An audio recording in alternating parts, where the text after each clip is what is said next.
Very good evening and welcome to Primetime News on TV1. Bringing you the news, I'm John Fernando and here are your headlines.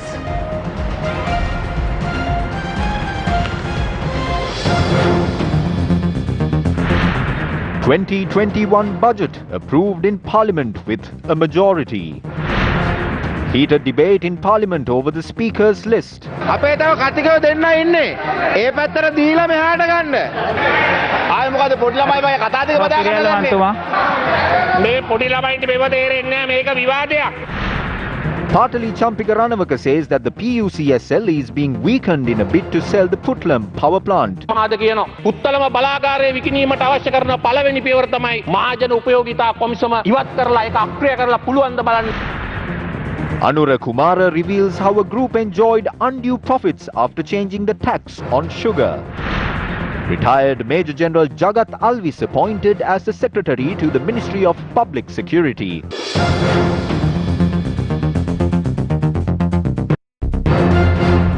Main sponsor.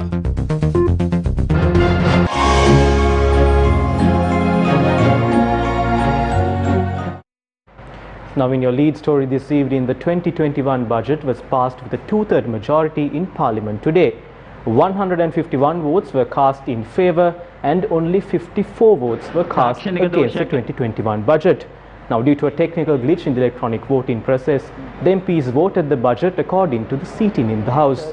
The reply speech of the debate of the budget was presented by Prime Minister Mahinda Rajapaksa in his capacity as the Minister of Finance. We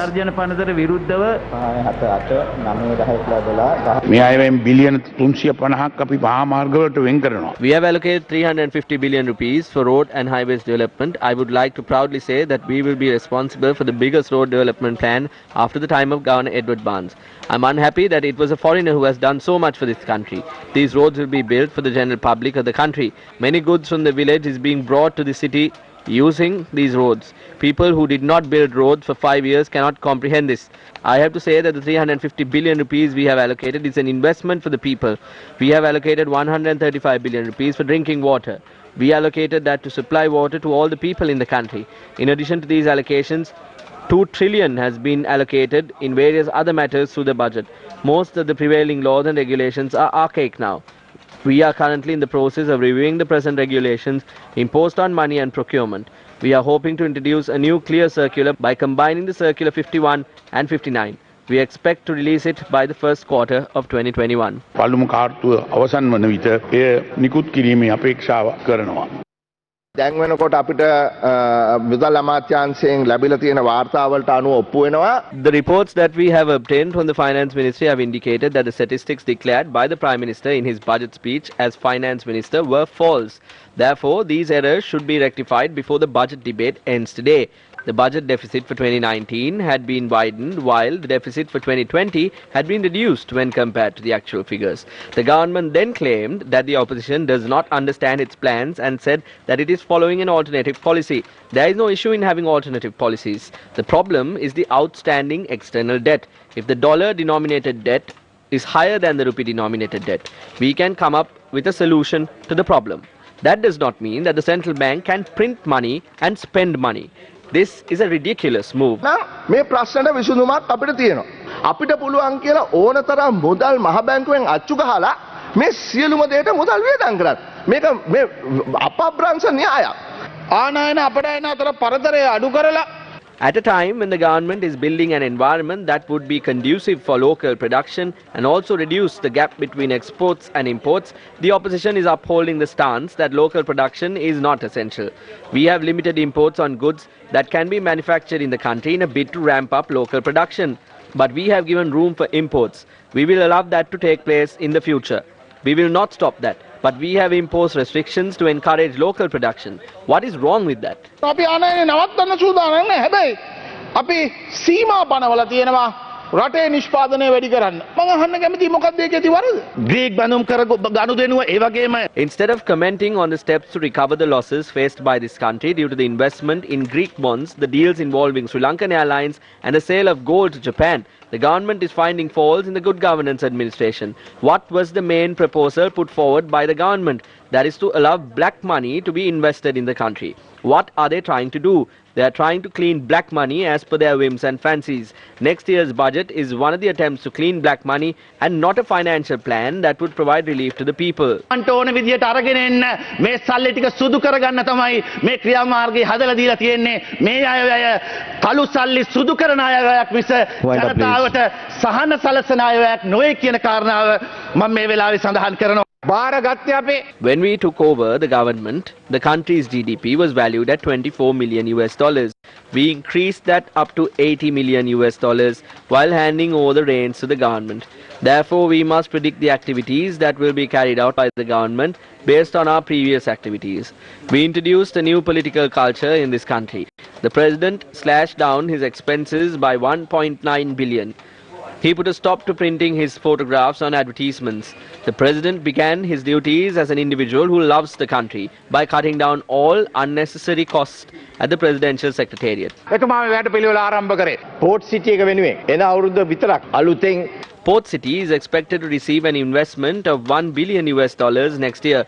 Therefore, these are not loans, these are investments. We are carrying out a project involving the renovation of the airport with the assistance of JICA at a cost of $700 million US.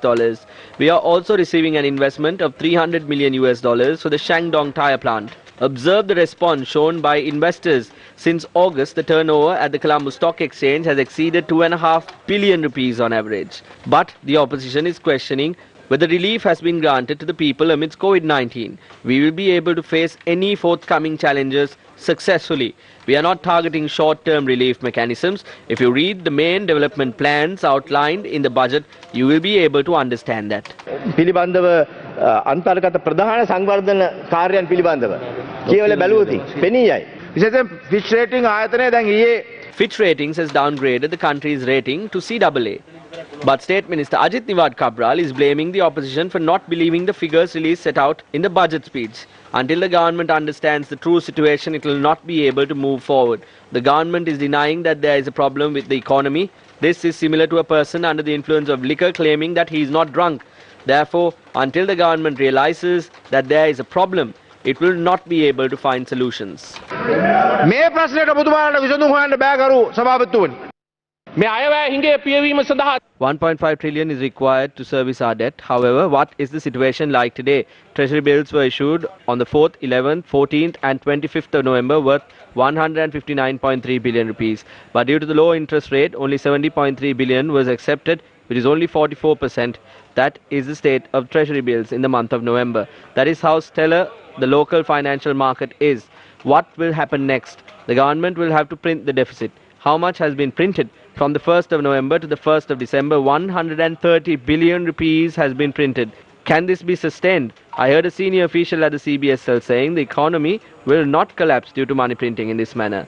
He called this the modern monetary theory. Nations such as the United States of America, which bear ample reserves and boast a strong currency, can do these things. We can see how the dollar depreciated due to USA attempting to put forth such a package during the 2008-2009 economic crisis. This journey is most certainly not one which concerns modern monetary theory. This is heading towards a situation similar to that of Zimbabwe. අර සිම්බාබ්වේ කරා යන ගමන තමයි මේ ආරම්භ කරලා තියෙන්නේ. I see an interview by the Indian High Commissioner today in the Daily Mirror talking about the East Container Terminal of the Colombo Port. As a matter of fact, that is so advantageous since Japan is also supposed to be getting involved with the investment. But then how are we going to balance the already difficult situation in the Port of Colombo by trying to accommodate these two economic superpowers in coming and investing? It's important for us because it's also understandable that 60% of our transshipment cargo is from India. But then we have certain trade union problems in the port which the government has to resolve fast. And particularly now the government is looking for, not for debt, they don't want loans, they want foreign direct investment. This is what the government has openly asked from all the our international friends. Our debt share, entire debt share, China's debt share is 9.6%, whereas India is far below 2.4%. Then the foreign direct investment share of China is 16.7%. India is not too far away, almost 13%, 12.9%. Then we have our export share to China just 2%, whereas we have 6.4% exports to India, facilitated by the free trade agreement. China has given us $500 as a loan top-up, and India has in the meantime responded with $400 million a swap arrangement. What is the future? The central bank failed to sell 35% of the treasury bills offered during the weekly auction yesterday. During the auction, 14 billion rupees worth of treasury bills were unsold. Ceiling yields were set at 4.67% for the 3-month maturing bills, 4.78% for the 6-month maturing bills, and 5.0% for the 12-month maturing bills. Any shortfalls below the fixed yield is usually taken up with printed money, adding to excess liquidity and potential foreign reserve losses if the liquidity turns into imports through the credit system. The Central Bank of Sri Lanka data showed that as at the 10th of December, overnight liquidity stood at 242.91 billion rupees. Another 100 billion rupees worth of treasury bonds is due to be issued through an auction tomorrow. On today's treasury bill auction, Central Bank offered 40 billion. However, we received bids for 54 billion, but the Central Bank only accepted about 25 billion. So generally what we have seen over the last few months, that Central Bank only accept a lower amount than they offered, though they receive the entire bids for the interest rate that they set up, but they accept a lower amount and they print the rest of the or the balance that they require. This may be done to balance the debt numbers and the local to foreign debt ratio. I was wondering whether you can mention something about the modern monetary theory, your new theory. Honorable Minister, continue. I told you what we listen to, not that we don't know what the modern monetary theory is, but we have been listening to our people. You don't listen to our people. That's the problem. And that's why I explained at the beginning of my speech that we listen to our people. We listen to the pulse of our people. So once we listen to the pulse of our people, we understand what they are yearning for. So that's how we are basing our measures. Yeah. I don't disturb you, no? Yeah. So, thank you. Main sponsor.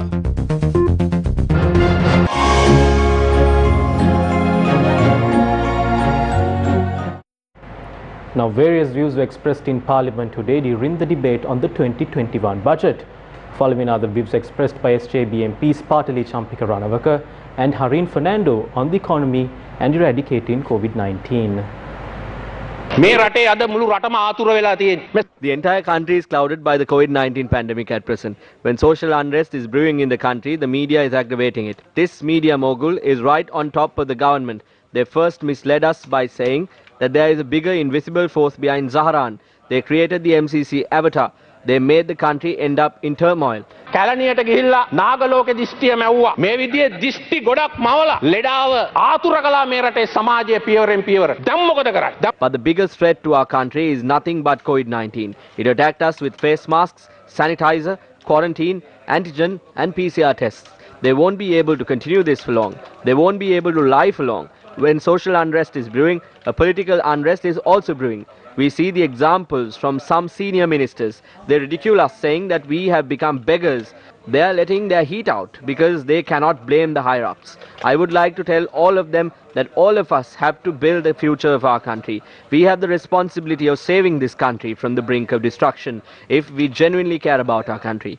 We did a lot of experiments to go forward. We tried gathering around leaders, gathering around families, gathering around parties to save this country. But today, we see how we have become the next Zimbabwe without embarking on change. If we are to go forward as a nation, we have to get rid of the party and family politics and encourage our next generation of intellectuals to take up politics.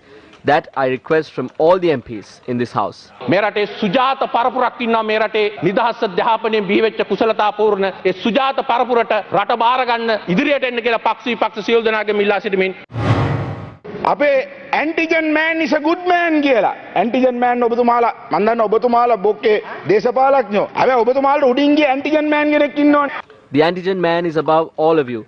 Mahinda Rajapaksa knows each and every name of the parliamentarians in this house, but I doubt whether GR knows the names of at least 2/3 of the MPs in this house.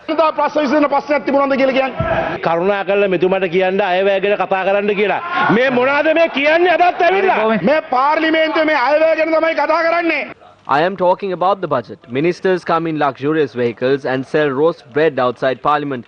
People who claim that they received the public mandate of 6.9 million in the country had to take it to the streets and sell bread. All of you try to be macho, but the real macho man is out there. He is the antigen man. He is the one who is pulling strings. I do not know whether this is correct or wrong. We received reports saying that the COVID-19 Ayurvedic tonic has come to Parliament as well. We heard that there was a long queue. Did anyone drink the tonic? Why is everyone silent? It seems like they have had it. Science and myth are two different things. The world is going towards science. We are clinging to myth. It is not us but the people of this country who say that this government has failed in its first year. ඒ නිසා මම ඔබතුමාගෙන් ඉල්ලනවා මේ ආණ්ඩුව පළවෙනි අවුරුද්දේ fail වුණා කියන එක අපි නෙමෙයි කියන්නේ මේ රටේ මහ ජනතාව. හැබැයි ඔබතුමාලා හරි කොට්ටි උඹ ඕලෙවල් කරලා තියෙනවා මම දන්නවා අනිත් එකා වගේ නෙමෙයි.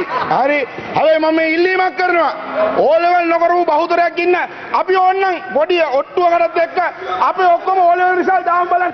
අපි ඕන්න අභියෝගයක් කරමු. Shall we all submit our O-level results in Parliament? I challenge the ruling faction. Let us see who has passed and who has failed. Therefore, there is no point in slinging mud at people and trying to tarnish their names. Do something that is good to the Parliament and something good for the people.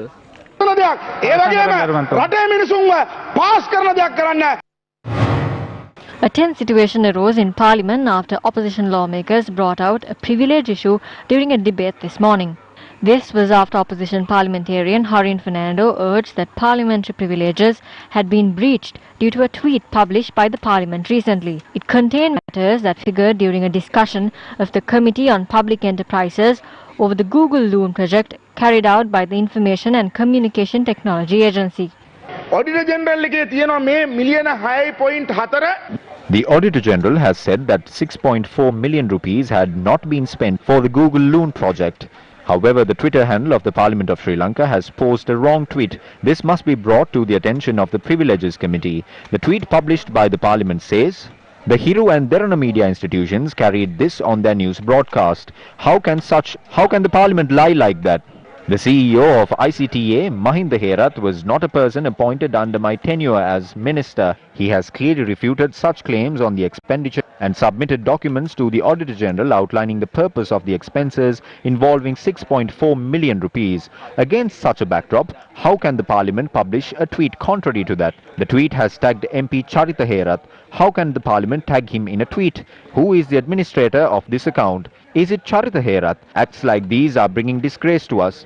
This had taken place under the 100-day program of the previous government. I was not a minister during that period. Therefore, the Hiru and Derana media institutions must be summoned to the Parliamentary Privileges Committee along with the relevant parliamentary officials. Otherwise, this incident will set forth a bad precedent.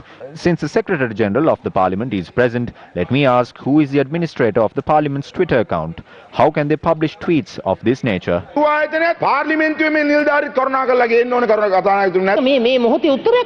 We need an answer right now. Isn't the Parliament Speaker or Secretary General aware of the individual posting tweets under the Parliament's official Twitter handle? Shouldn't you inquire into this matter? Tweet කරන්න කවුද කියන එක දන්නේ නැද්ද? මොන විහිළුවක්ද? ඒකත් ජාත්‍යන්තර කුමන්ත්‍රණයක්ද? මම අහන්න කැමතියි. කවුද responsible? අපේ කමිටුවේ I'm not commenting on the proceedings of the COP or its affiliated matters, but I'm raising an important question. Can't you name the official who is posting tweets under the official Twitter handle of the Parliament? This is hilarious. Is this also a so-called international conspiracy? Who is responsible for this? Does the COP chairman know who published the tweet? Who is the administrator of the Parliament's official Twitter handle? Who will bear the responsibility for this? Who decides on the users that should be tagged on its tweets? අපේ මාධ්‍යාංශයේ chairmanගේ authority එක යටතේ ක්‍රියාත්මක. මේක ගැන විනිවිද The Speaker and Secretary General of Parliament must be aware on these tweets and the users who are tagged in them. A transparent investigation must be carried out into this matter by incorporating opposition parliamentarians. It is an accepted norm that the entire sitting is streamed live to the media. Media outlets extract snippets from the sitting at their discretion.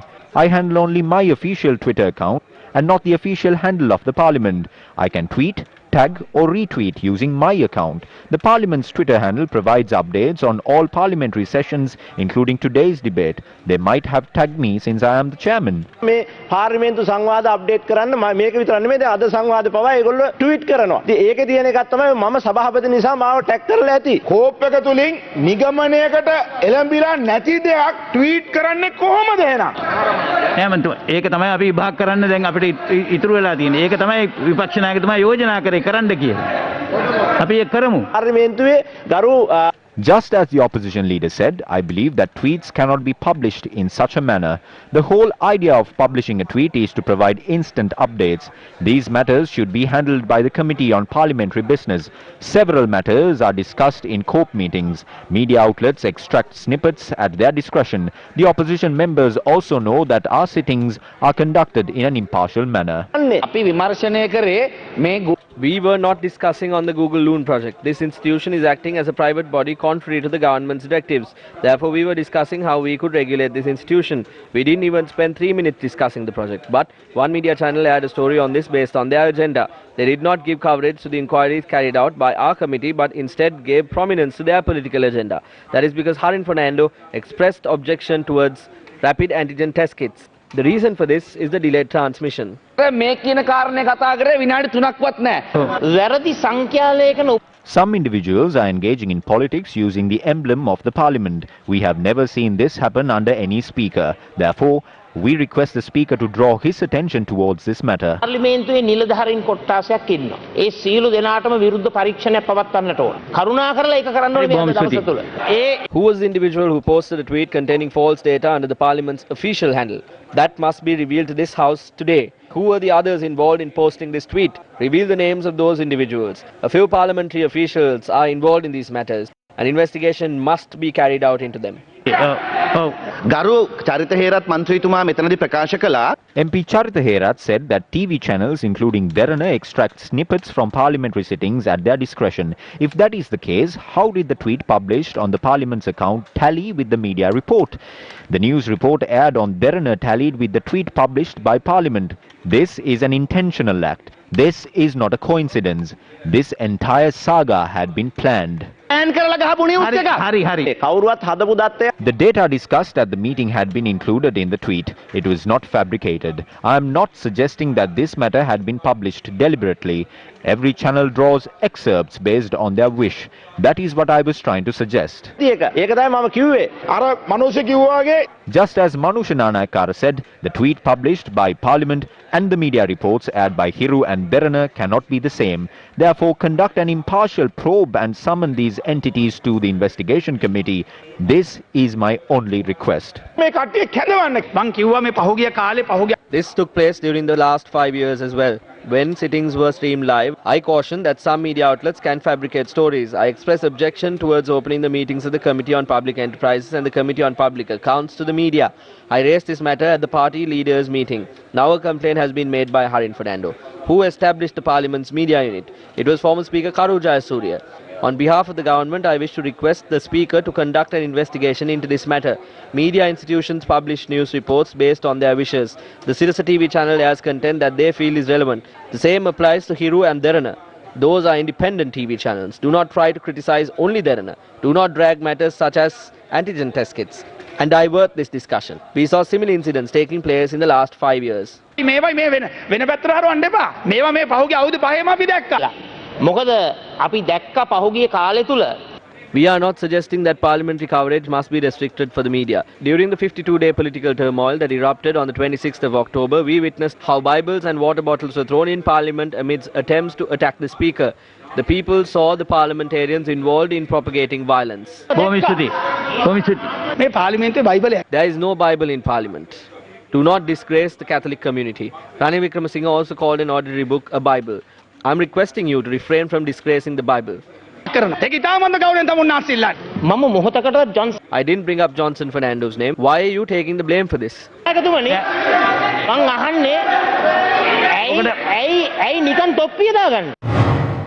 Heated views were exchanged in Parliament today on the recent resignation of the members attached to the Public Utilities Commission that acts as a regulator for the country's power industry.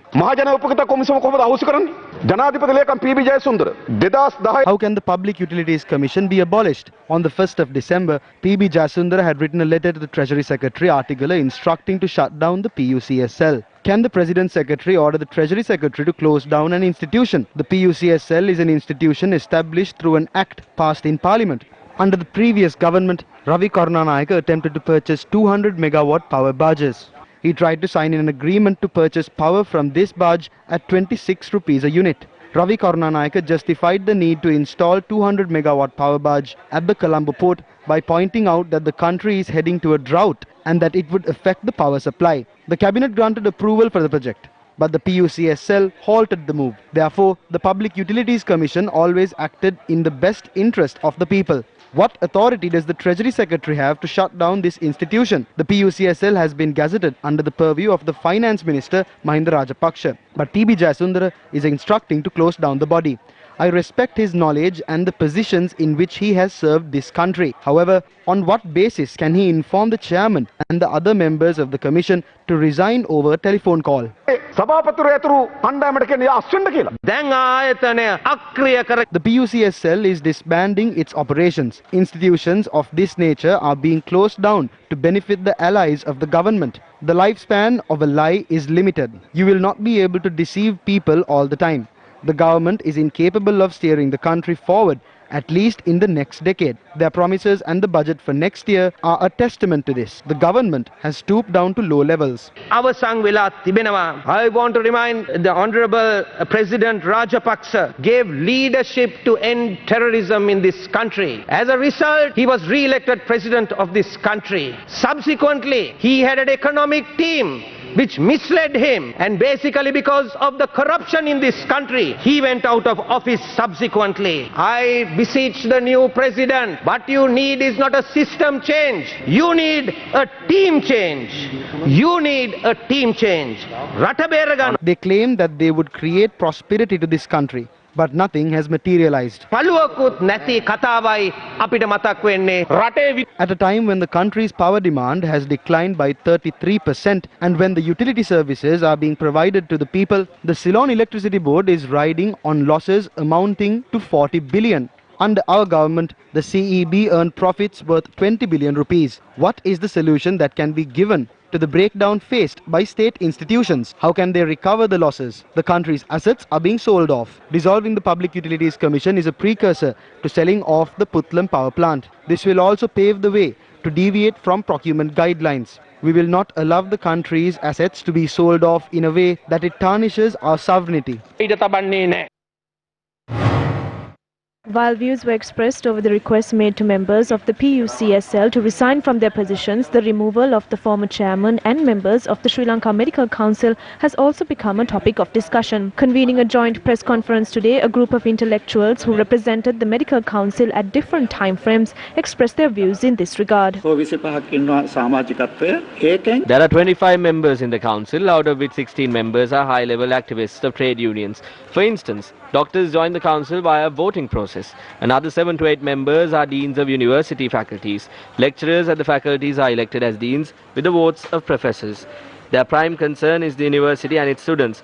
In my view, protecting the general public should be the prime objective of the Sri Lanka Medical Council. Some claim the council's main objective is protecting doctors. That is wrong. Therefore, should the responsibility of protecting the general public be handed over to a council of which 65% of its members are elected via votes? I believe that is the root cause for problems faced at present and the problems we faced in the past.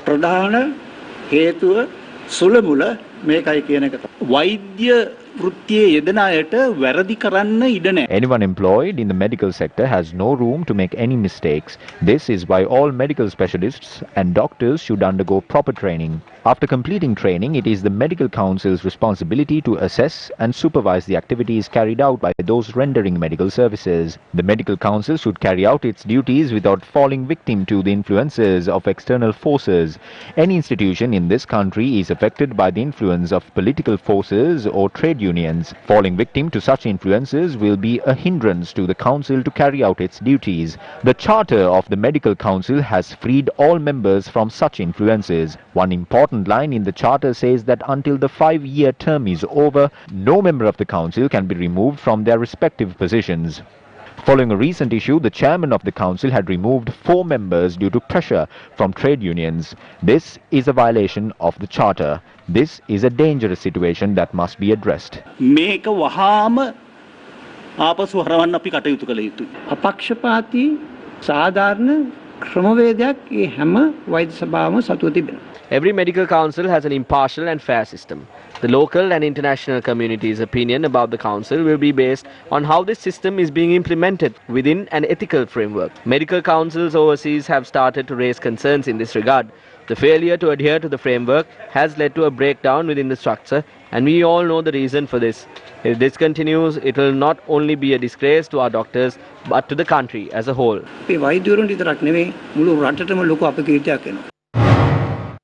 The new police commission appointed following the provisions of the 20th Amendment to the Constitution officially commenced its duties today. Retired IGP Chandra Fernando has been appointed as the chairman of the commission, and Sirisena Liyanagama, ASPS Priyantha, NSM Samsudeen, MP Premasiri Pereira, TP Parameshwaran and Gunapala Wickramageya were appointed as members to the commission. There is something we need to remember here. This police commission has to act in a different way to the previous police commission. This government hopes to take the police service to the suburbs of the country. There is a program.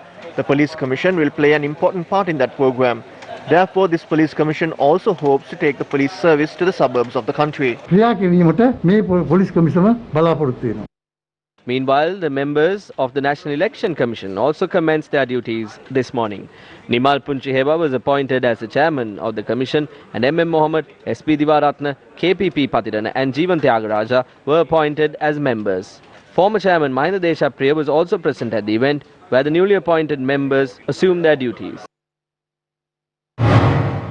Meanwhile, retired Major General Jagat Alvis has been appointed as the Secretary to the Ministry of Public Security. The police department also falls under the Ministry of Public Security. An alumni of Ananda College, Colombo, he joined the army in 1981 as a second lieutenant in the Gajaba Regiment. Major General Jagat Alvis, who has retired after 35 years of service in the army, served as the Chief of National Intelligence before being appointed to the new post. Major General Jagat Alvis, who has been awarded the Rana Vikrama, Rana Shura and Uttama Seva medals, has held various positions including Commander of the Security Forces Jaffna and Commander-in-Chief of the Presidential Security Force. Now, 2 more deaths due to COVID-19 was reported a short while ago, tracing the total count to 146 deaths due to COVID-19. Now, this was confirmed to News First by the Director of Health Services. More news after this short commercial break.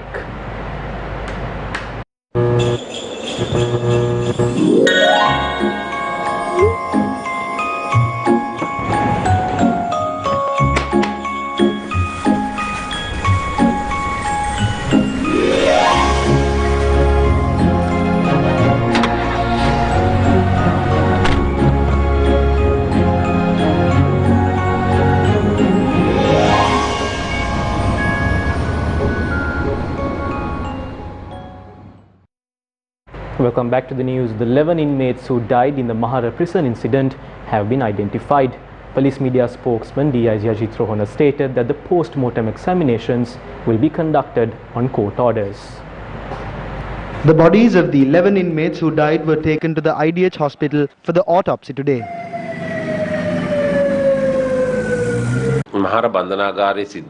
So far, 228 statements have been recorded regarding the Mahara prison riot. The court is due to issue an order regarding the status of the bodies after the post-mortem is done on them. The CID is carrying out further investigations. The court also issued an order to the Chief Government Assessor to immediately go to the prison premises and ask for an assessment of the property damage. This is the committee report on the Mahara prison riot. This is a 5-member committee appointed by the government. Using minimal force doesn't mean killing a person. We will explain certain factors which gave rise to this agitation in the first place. First, a crowd of more than 1,000 in remand custody had broken through the gates of the remand prison and had staged a protest urging authorities to allow those who were granted bail to return to their homes. Second, to subject them for PCR tests. Third, to transport COVID patients away from the prison. Fourth, provide them with food which is edible. Those were the four main demands. They had tightened security at the main gate by using a retractable gate. Tear gas was also fired at the inmates. In order to intimidate the inmates, shots had been fired at the sky. Subsequently, rubber bullets and live rounds had been used to shoot the inmates. Here is the report. They shot the inmates on both days. Inmates had cried out asking for water, following which officials had opened fire at them. This is a government which shoots humans that demand for water. There were issues, but we came to a consensus and a situation to resolve those issues. We never shot prisoners. මුහුණ දීලා තියෙනවා මේ හිරකාරයන්ට වෙඩි තියන්න කොතම අවස්ථාවකවත් අපි නියෝග දීලා නැහැ. Today marks the Human Rights Day. I wish to draw your attention to the report on the Mahara prison riot that I tabled in Parliament after receiving it yesterday. I am making this statement as today is Human Rights Day. The Mahara prison had been overpopulated as the number of inmates had exceeded twice or thrice its capacity. The request made by these inmates was for PCR tests and to transfer prisoners infected by COVID-19. They had also requested for proper meals. According to this report, live bullets had been fired during the riot. The protest staged by inmates citing that the virus can be transmitted due to overcrowding is reasonable. These prisoners had to face gunfire due to their reasonable demands that included proper food. The committee has also given its recommendations in the report. They are to carry out PCR tests, increase the number of prison officers, provide proper meals to inmates and to offer medicine as usual. This report highlights that human rights had been violated at the Mahara prison. I wish to emphasize that the individuals responsible for these violations must be brought before the law. Prisoners also have human rights. President Gotabaya Rajapaksa has instructed the authorities to look into prisoners humanely and take immediate steps to provide necessary facilities and address the shortcomings of the inmates in prison. This was stated at a special discussion held at the Presidential Secretariat this morning. The President said that a presidential task force should be established and steps should be taken to resolve these issues. The President has also pointed out the need of a special rehabilitation program for the 12,000 people who are incarcerated in prison due to drug addiction. President's Counsel M.A. Sumandiran expressed his views regarding the arrest of Attorney-at-Law Hijaz Hizbullah by the CID during the debate on the expenditure overhead of the Ministry of Justice in Parliament yesterday. A brilliant lawyer, Honourable Minister of Justice knows that very well. A brilliant young lawyer denied justice for 8 months. What are you doing for 8 months? If you had evidence that he was involved in anything at all, you could have charged him with that. What are you doing for 8 months? All kinds of false allegations were made against him. When his house was searched and he was arrested, Honourable Minister, they took away 2 of his case briefs. Not even in a court of law can questions be asked with regard to communication between client and attorney, and you know that very well. There are only 2 instances of privilege. One husband-wife and the other is attorney-client privilege. That's how sacrosanct communication between a lawyer and his client is. But they took even his client's files. Can't he have clients? Can't he handle cases for people who are later found to have committed other crimes? Is a lawyer to be blamed? All right, even if you did that, in those files, if you found anything, you could have brought that to light. You could have produced him before court. Nothing. Nothing to date. All kinds of spurious allegations are being made. Something about a school, that he was involved in some school. Now that school is still functioning. Nobody else has been arrested in respect of that school. That school is functioning. I mean, funny state of affairs. Funny ministry. He was said to have got assistance from Qatar Charity. Now Qatar Charity is still running. Is still involved. State is beneficiary as well. So what is wrong with Qatar Charity? If you can have it, you can still use it, you accuse him of being involved with Qatar Charity. There is not an iota of it. I have not spoken about Hijaz Hizbullah until today. For good reason. If there was something against him and there were investigations, let the investigators be free to find evidence against him. But after 8 months, his wife just gave birth to a child. He hasn't been able to even see his wife. Access to lawyers have been denied. I know you will say it was given sketchily here and there, given with a police officer sitting there and writing down every word that is spoken. Is that, I mean, you are a trained lawyer, right? Is that access? I'm picking one case, one emblematic case. to show how many thousands more are suffering like this. I'm picking that case because he's a lawyer. If you treat a lawyer like that, how do we expect you to treat anybody else any better? A lawyer who is well known, a lawyer who is regarded as a brilliant advocate in our courts, is being treated like this. Now, the Church of Ceylon states that there are serious human rights concerns happening in the country at the moment. Issuing a statement in light of the World Human Rights Day, the Church of Ceylon has raised their concerns over the unaccepted detainment of Attorney-at-Law Hijaz Hizbullah and the former director of the CID, Shani Abesekara. In this statement, they have stated that Hijaz Hizbullah, being a leading young lawyer, is detained by the authorities without charges or trial and is kept under improper judicial supervision. The statement also raises the concerns over the health situation of the former CID director, Shani Abesekara, who is infected with COVID-19 and had suffered a recent heart attack. The letter further urges the authorities to address these concerns as a matter of urgency. The letter welcomes all Sri Lankans to set aside all differences and join hands to acknowledge these shortcomings and to make a united commitment to stand up for human rights in the future. Meanwhile, Court of Appeal Judge Arjuna Obesekara recused himself from examining the petition filed by Hijaz Hizbullah, a lawyer who is detained by the CID on charges of aiding and abetting extremists. The petition was taken up before the Court of Appeal today, before judges Arjuna Obesekara and Sobita Rajakaruna, and the presiding judge informed he will recuse himself from examining the petition due to personal reasons. Accordingly, the examination of the petition was postponed to the 14th. Attorney-at-Law Chalana Pereira filed the petition seeking an order allowing him to meet his client Hijaz Hizbullah, as he has not been given the opportunity to meet him since last September. Meanwhile, in a statement for International Human Rights Day, Prime Minister Mahinda Rajapaksa said that despite the COVID-19 pandemic situation, the government will continue to uphold the fundamental rights and interests of the community without violating their rights. He also called on the people to join hands on Human Rights Day to control the global COVID-19 pandemic and to fulfill their rights and duties for the betterment of the country. Police have taken action to disperse a group of people near a shop in the Aranaganvilla area in Polonnaruwa last night.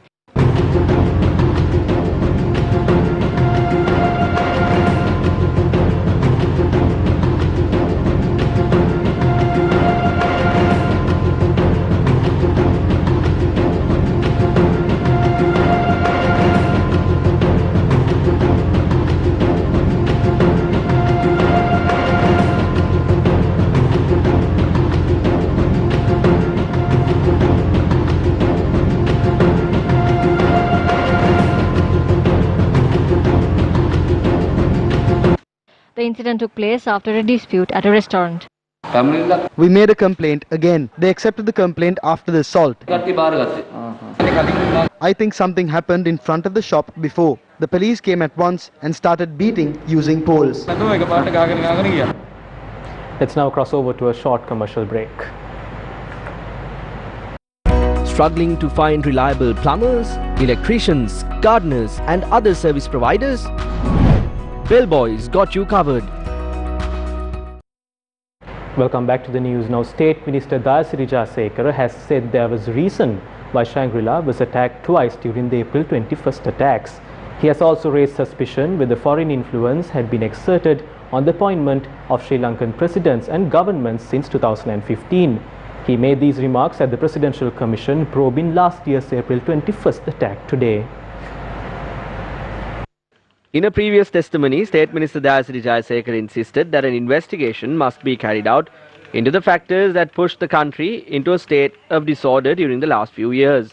He made these remarks citing revelations made by an individual named Nama Kumara on conspiracies to assassinate the then president and an individual eyed for the post of presidency. Jayasekara also told the Presidential Commission that investigations must be carried out to identify the individuals behind Zaharan Hashim, who was identified as the mastermind of the attacks. He also stressed the need for a probe to uncover the motive of the terrorist attacks and to also ascertain whether the group had manipulated the mastermind. Jayasekara pointed out that the extensive knowledge of foreign intelligence units on the attacks when compared to local intelligence units, indicated the spread of foreign intelligence officers in the country. The chairman of the Presidential Commission of Inquiry had asked the State Minister, after the attacks you said that Taj Hotel in Colombo had not been attacked because some people were staying there. Can you elaborate on that? Jayasekara in response had said, Taj is owned by a businessman that belongs to a particular country. A suicide bomber came and left without blowing himself up. There is a reason why there were 2 attacks on Shangri-La and none on Taj. There were also reports that during the time of the attack, some VIPs were at Taj. That is why I said that, unquote. Jayasekara told investigators that national security had weakened under the previous government in which he served as minister between 2015 and 2018.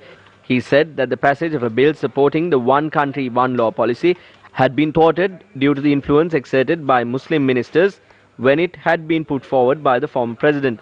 The witness claimed that certain Muslim ministers in the Good Governance government had exerted influence on attempts to arrest Sahran Hashim, who was identified as the mastermind of the attacks.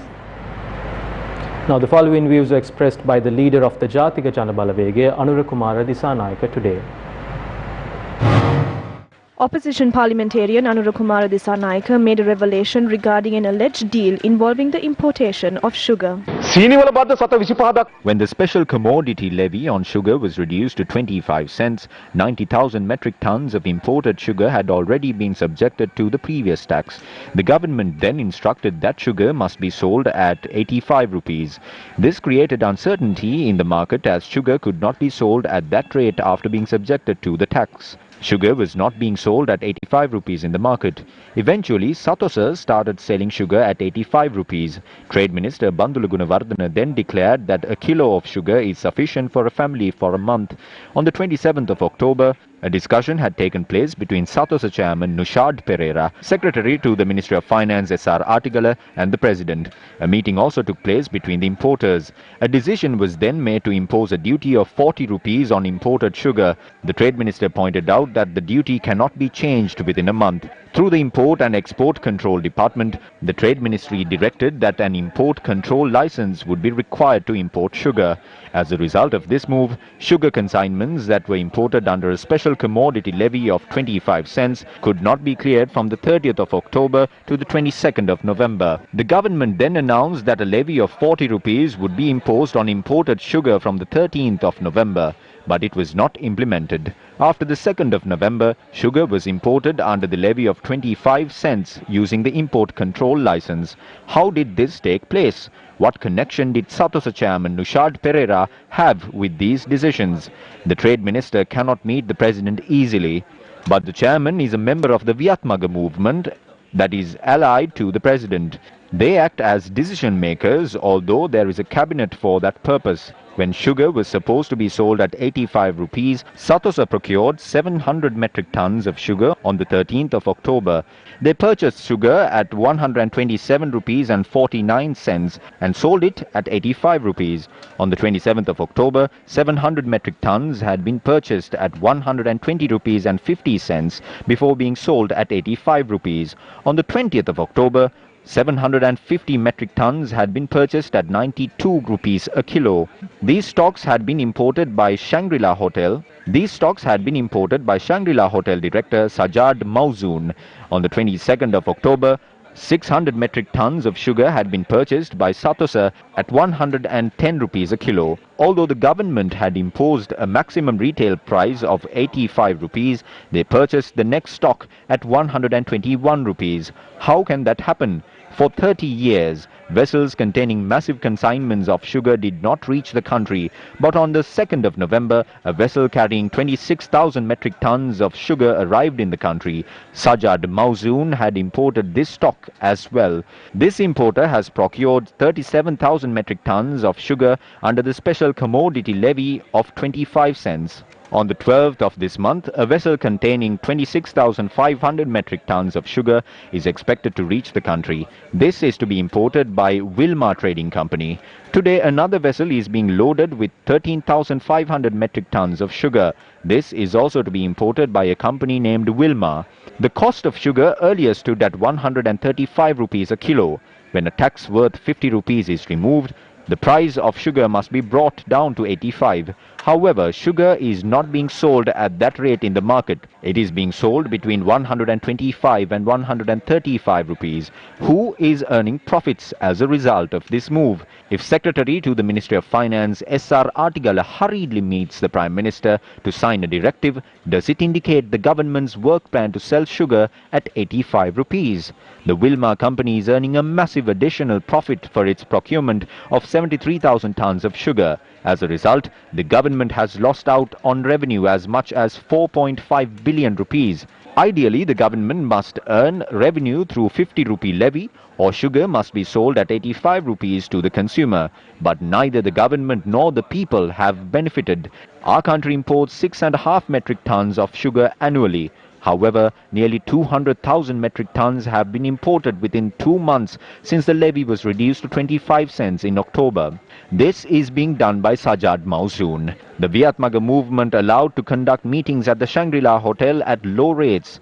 Today, it is the Treasury that is paying the price. The government has lost out on revenue worth 4.5 billion rupees due to the importation of 90,000 metric tons of sugar.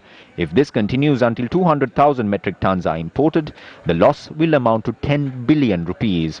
While the government loses out on the revenue, the people cannot purchase sugar at concessionary rates as well. What has taken place during this entire period? A corrupt group of businessmen are raking profits that must be received by the government. This is what I revealed in Parliament earlier as well. When revelations are made, who should respond to this? It is Minister of Trade Bandula Gunawardena who should have responded to this at that time. Today it is Finance Minister Mahinda Rajapaksa, State Minister Ajit Niwad Cabral or a government parliamentarian who should respond to this. However, who has responded to my revelations? It is Nushad Pereira who has done that by convening media briefings. There is no point of convening media conferences in my absence. It was Nushad Pereira who informed the President on the idea of reducing the levy to 25 cents. If he is refuting this, ask him whether he had participated in those discussions or not. Question him on whether the State Minister of Finance was present at those meetings. These Ministers of Finance are puppets. It is Nushad Pereira and 2 other individuals who are calling the shots. Why was the levy on sugar reduced suddenly? It was done to felicitate these business dealings. On Anti-Corruption Day, the President urged the people to act against corruption. ගරු මූලාසනේ මන්තුමනි හැමදාම මේ වැඩේ කරනවා. අපේ තව කතිකයෝ දෙන්න ඉන්නේ. ඒ පැත්තට දීලා මෙහාට ගන්න. මම මේ පැත්තේ කතිකයෝ දෙන්න තියෙන මේ පැත්තට දීලා එකක් මෙහෙට දුන්නම තමයි බැලන්ස් වෙන්නේ. කතාවට බය වෙන්න එපා. Do not be afraid to speak. If there is an issue with time, we can stop this. Why should we be afraid to speak? Why don't you read out the names of those afraid to speak? හරෙන් මුණ මන්තුමතේ ප්‍රශ්න තියෙනවා. මුණ දුන්නා. අපි කවුරු බය නැහැ. මේක විවාදයක් කියන්නේ දෙපැත්තට යන්න ඕනි. දැන් මේ පැත්තේ තුන් දෙනෙක් කතා කරා. දැන් ওই පැත්තට යන්න ඕනි. දැන් තමුන්නාස්ස කතා කරන්න ඕනි. අපි අවසාන කතාව තමුන්නාස්ස අවසාන කතා කරා. ගණන් තේරෙන්නේ නැතුව විහිළු කරනවා. මේක දෙපැත්තට යන්න ඕන. දෙපැත්ත මේ කතා ඉවර කළා කෙබැත්තුවක් දෙන්න. දැන් මේ පොඩි ළමයි Why are we fighting like kids to deliver a speech in Parliament? You have 5 minutes remaining. Why don't you speak during those 5 minutes? Why are we fighting like children? Children will not understand such matters. This is a debate. After a member from the ruling party delivers his speech, the opportunity must be given to a member of the opposition. Thereafter, the Prime Minister should conclude the debate.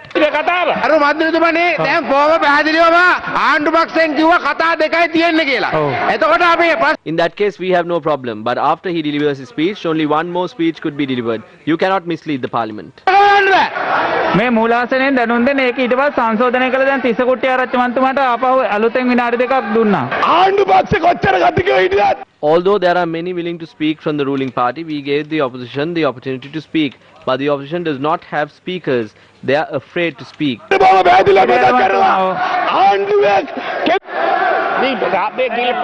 private conversation. නෑ නෑ ඒක ආණ්ඩු පක්ෂයෙන් ඇවිල්ලා මෙතනට ඒ සංශෝධනයේ බාර දුන්නා. ඒ නිසා තමයි නම කිව්වේ. I would like to remind the opposition, do not violate standing orders. We gave you the opportunity. Why is the opposition afraid to speak?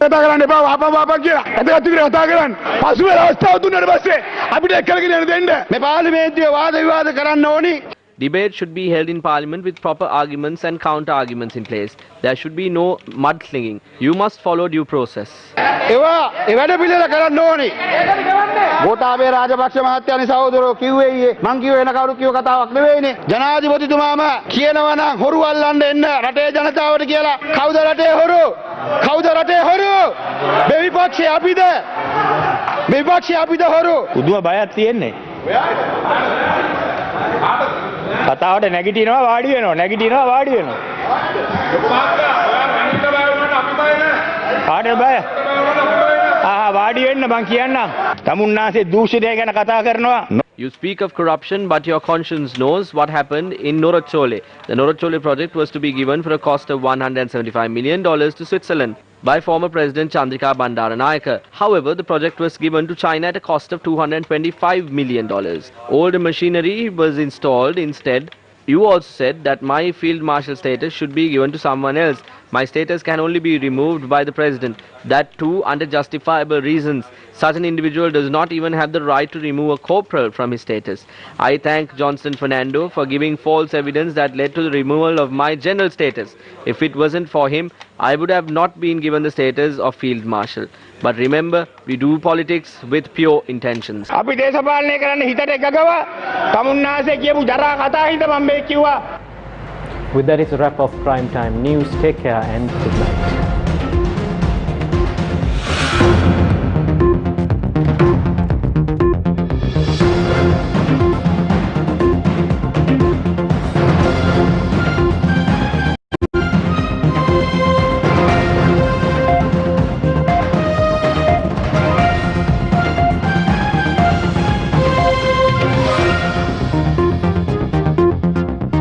You can now watch Newsfirst bulletins live on YouTube. That's not all. The developments of news stories can be found on our YouTube channel as well.